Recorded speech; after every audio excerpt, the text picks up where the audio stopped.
काय नेमका या गैरहजेरीचा अर्थ घ्यायचा?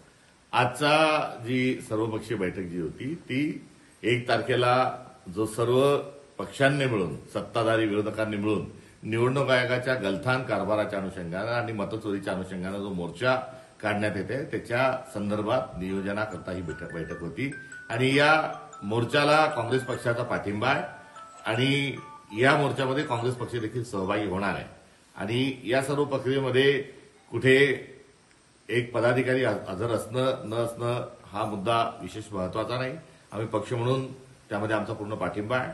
मी आज पूर्वनियोजित अत्यंत महत्वाच्या कौटुंबिक काही जबाबदाऱ्या आणि काही कामाकरता माझ्या बघत आता आपण घरी बुलढाणा मुक्कामी या ठिकाणी असल्यामुळे मी शरीराने त्या ठिकाणी जाऊ शकलो नाही. मात्र प्रदेश अध्यक्ष या नात्यानं या मोर्चाला पाठिंब्याची भूमिका मी फार पुरेशी घेतलेली आहे. कोण कोण नेते हजर राहतील काँग्रेसचे? काँग्रेसचा सहभाग त्यामध्ये राहील. आमच्या नेत्यांच्या त्या दिवशीची उपलब्धता आहे त्या उपलब्धतेनुसार त्या ठिकाणी ते सहभागी होतील. मात्र या मुद्द्याच्या आम्ही पाठीशी आहोत. यामध्ये कोण कोण सहभागी होतं, कोण होतं, किती लोक होतं हा प्रश्न गौण आहे. निवडणूक आयोगाला एवढा मोठा सत्य समोर आल्यानंतर देखील आता त्या सत्ते नियमामध्ये असणाऱ्या सर्व तरतुदीच्या अनुषंगानं मतदार याद्या का दुरुस्त करत नाही आणि ते मतदार याद्या केव्हा दुरुस्त करणार आहे या अनुषंगानं आपल्या प्रश्नाचा सर्वदूर भडीमार असला पाहिजे असं आम्हाला या ठिकाणी वाटतं. बच्चू कडू यांनी आंदोलन सुरू केलं आहे. ते राष्ट्रीय महामार्ग त्यांनी जाम केलाय. कोर्टाने याच्यात हस्तक्षेप केलेला आहे आणि ते रस्ता खुला करण्यास त्यांनी सांगितलंय. अशा प्रकारे योग्य आहे का असे रस्ते जाम करून आंदोलन करणे? ये सरकार हमसे डरती है, कभी सीडी को, कभी ईडी को, कभी पुलिस को आणि आता असंही म्हणावं लागेल कभी कोर्ट को आगे करती है. त्यामुळे लोकांना आंदोलन करण्याचा अधिकार आहे.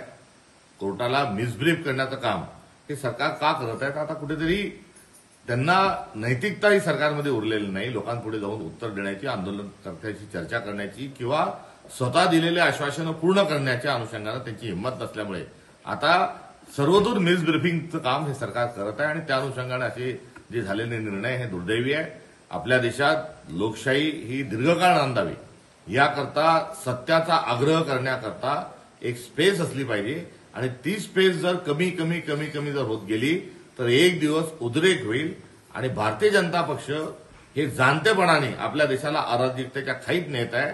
त्यांनी कृपया हा खेळ थांबवावा आणि ताबडतोबीनं शेतकऱ्यांची कर्जमाफी जाहीर करावी ही काँग्रेस पक्षाची असणारी आमची या संदर्भातली भूमिका आहे. एक गट जो आहे काँग्रेसमधला ठाकरेंना सोबत घ्यायचं नाही अशा भूमिका घेऊन आहे.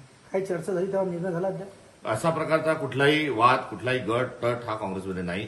स्थानिक स्वराज्य संस्थांच्या निवडणुकीमध्ये कोणी कोणासोबत कोणत्या जिल्ह्यात कसं लढायचं या संदर्भातील सर्व अधिकार आम्ही जिल्हा पातळीवर दिलेले आहेत. जे इंडिया अलायन्सचे पार्टनर आहेत त्यांच्याशी युतीची, आघाडीशी चर्चा करा. संभव असेल तर आघाडी करा, नसेल तर मैत्रीपूर्ण लढत करा. या संदर्भात जे काही निर्णय ते स्थानिक पातळीवर होणार आहे. मात्र इंडिया अलायन्सच्या व्यतिरिक्त कोणाचा प्रस्ताव आल्यास प्रदेश पातळीवर त्याचा निर्णय हा घेण्यात येईल. सरकारी तिजोरी खडखडाय असं भासवलं जात आहे आणि आता शेतकरी कर्जमाफीचा मुद्दा ऐरणीवर आलाय.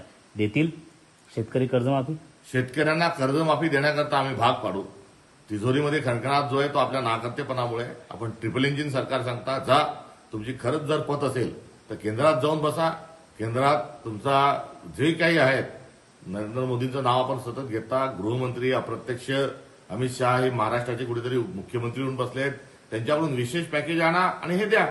आमदारांना, नवीन निवडून आलेल्या आमदारांना 5-5 कोटी रुपये देण्याकरता यांना पैसे आहेत. डिफेंडर तत्सम गाड्या ठेकेदाराकडून घेऊन 21 लोकांना वाटण्याकरता हे पैसे उभे करू शकतात. तर शेतकऱ्यांच्या कर्जासाठी, माफीसाठी का हे उपलब्ध करून घेऊ शकत नाही हा एक प्रश्न या निमित्तानं आम्हाला सरकारला विचारायचा आहे.